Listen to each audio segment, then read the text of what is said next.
Então, eu gostaria de passar para a próxima convidada, que está conosco online também, que é a secretária adjunta para a transformação digital da Casa Civil, a Beatriz Vasconcelos, que falará para a gente um pouco sobre como tem sido construída a agenda do governo federal para fortalecer a soberania digital no Brasil.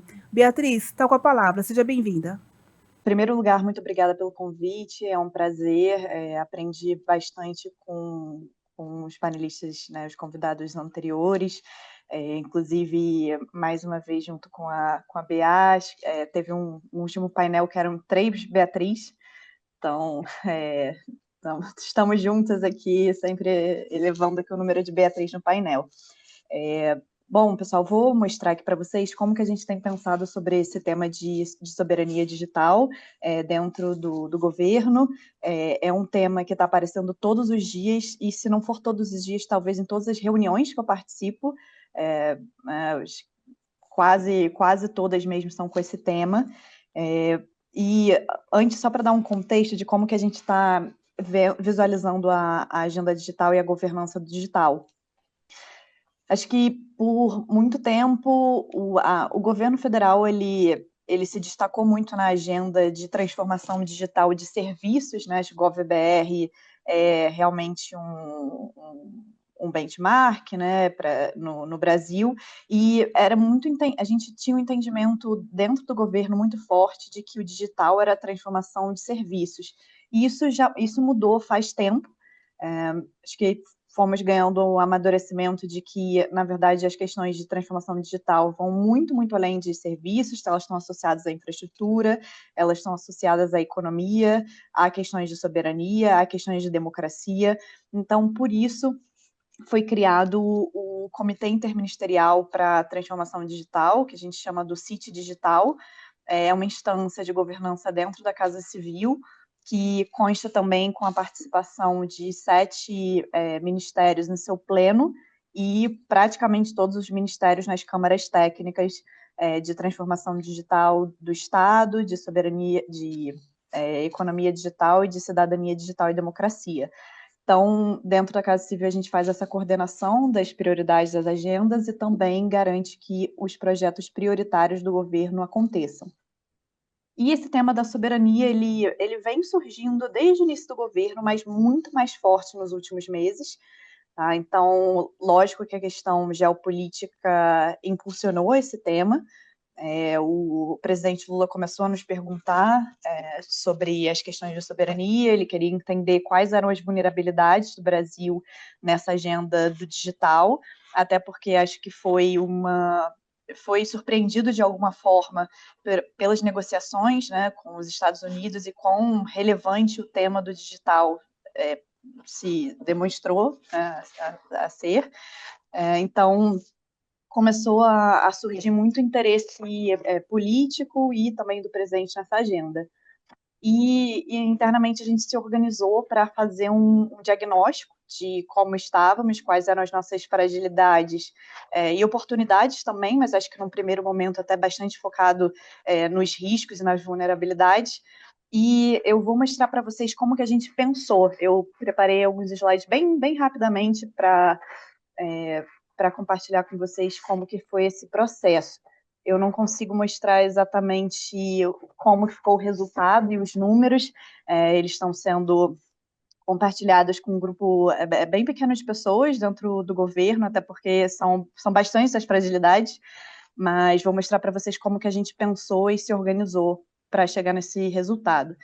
Então, a primeira coisa que a gente fez foi entender, assim, o que é o digital e do que tipos de componentes a gente está falando. Então, a gente até começou com um viés até mais produtivo, que foi se ampliando, e também sobre quais dimensões, o que significa soberania digital e quais são as dimensões que são importantes para essa análise. Então, eu trouxe aqui um exemplo, não foi essa versão final que a gente chegou, mas é um exemplo aqui na Europa, eles construíram o Eurostack, né, as camadas do digital, né, da cadeia produtiva do digital, então começa desde recursos críticos, água, energia, minerais críticos, chips, redes, dispositivos, nuvem, software, camadas de dados da inteligência artificial. Como eu falei, não foi exatamente esse o framework que a gente usou, a gente construiu um próprio, que está sendo, eu só não trouxe ele para vocês porque ele está sendo validado ainda, mas ele foca bastante em 3 níveis de camada, então, recursos críticos, infraestrutura física e a camada lógica, né, de software e serviços, e a gente se inspirou em várias referências diferentes, então não foi só essa da União Europeia. Tá? E as dimensões de soberania, nós elencamos 4. A primeira é de dados, então, onde estão nossos dados, onde eles são armazenados, onde eles são processados, quem que pode acessar os dados. Uma segunda dimensão de operação, então, quem que está, de fato, né, operando os nossos data centers, quem que tem as chaves criptográficas, né, como que isso está se dando. Uma questão de tecnologia, então, aqui é a parte mais de ciência, tecnologia, se há empresas brasileiras capazes de desenvolver, modificar e auditar hardware e software. E uma parte de governança e jurisdição. Então, garantia de submissão à legislação, regras sobre os componentes digitais. E só trazendo alguns exemplos aqui de cada um deles, né, de dados, por exemplo, a gente sabe que tem o risco do Cloud Act nos Estados Unidos, que é um dispositivo em que empresas americanas que operam serviços de nuvem em qualquer lugar do mundo podem pedir acesso às informações até de operações internacionais. Então, eles, se quiserem saber as informações aqui do Brasil, eles podem. Então, é um grande risco que a gente tem com os dados fora do país, o uso econômico indevido desses dados, né? A questão da operação, e eu estou dando exemplos de nuvem, mas esses exemplos perpassam por vários elementos da camada, né? Se nós não controlamos esses serviços, essas operações, eles podem ser interrompidos, pessoas podem ser excluídas, né, desses serviços, e a gente tem muito menos capacidade de monitorar e responder a qualquer incidente. Da questão de tecnologia, nós estamos pagando muito mais caro e há um poder, né, de extração de valor em diversos mercados. Há questões referentes a sanções comerciais, né? Por exemplo, a gente passou por um risco bem elevado de restrição de importação de chips, e isso afeta bastante todos os nossos planos em IA, porque hoje não há muita capacidade de GPU computacional no Brasil para treinar e desenvolver modelos de IA. E toda a parte de governança, né? Então, será que essas empresas e esses serviços respondem à lei brasileira, à regulação brasileira ou não? Tem a questão da desinformação, controle das narrativas. E esses riscos, eles estão acontecendo quando fala de extração de valor, né? Então, os gastos com nuvem estão crescendo de forma excessiva, e a gente tem um dado que os serviços aqui são 36%, não está no slide, mas são 36% mais caros do que os serviços em outros países, isso mesmo controlando pelo poder de compra e o câmbio. E os gastos com nuvem, né, já representam 50% dos custos das empresas de software. Esse custo está crescendo. Aqui sobre a resistência, né? Um exemplo, que a Meta ameaçou remover alguns links de notícias das páginas, né, quando o Canadá e a Austrália passaram a obrigar plataformas a remunerar conteúdo jornalístico. Sobre a questão da exclusão de indivíduos, acho que um dos casos mais famosos foi o da Microsoft, removendo o acesso de juízes do Tribunal Penal Internacional quando estava havendo uma investigação sobre Israel né, fazendo genocídio em Gaza.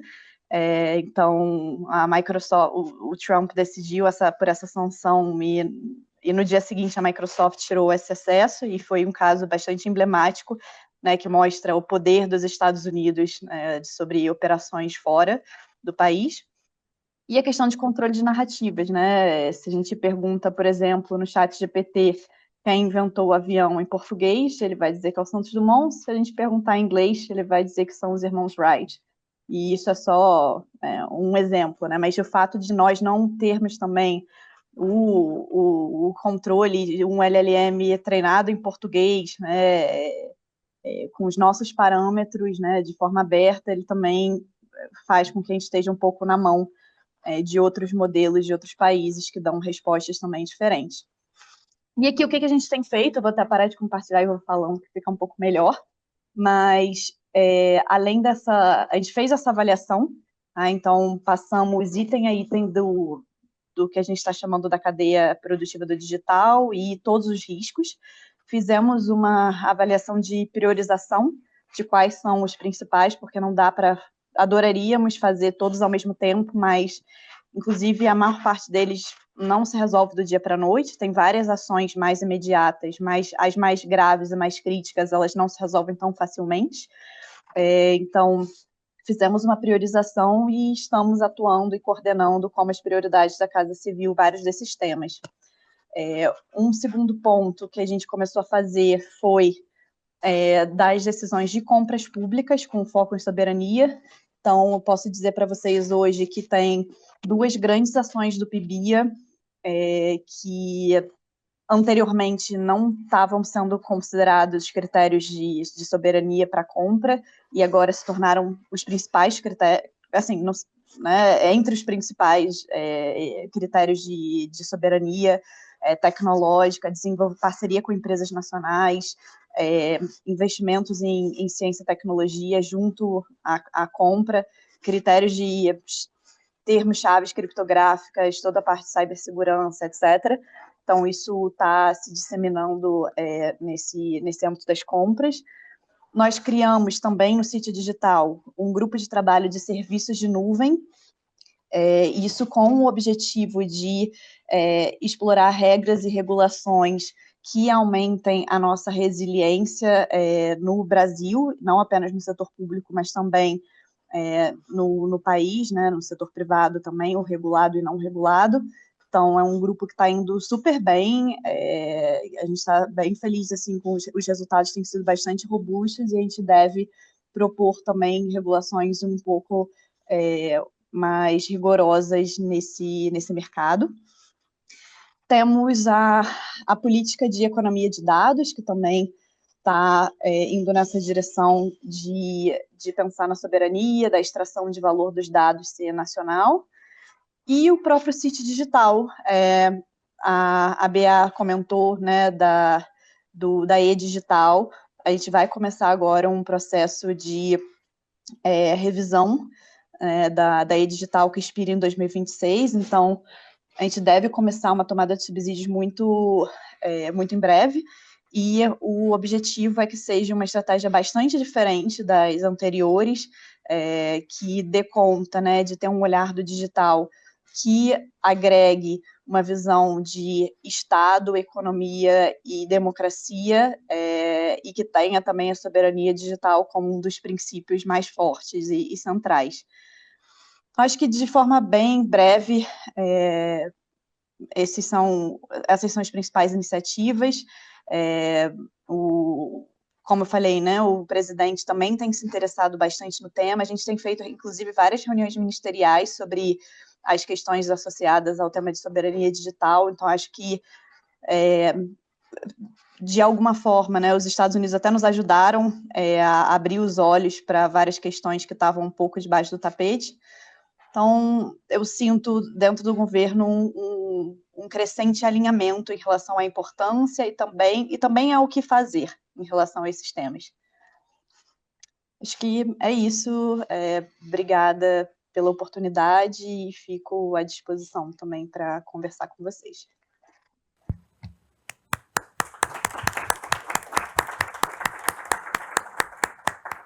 Obrigada, Beatriz.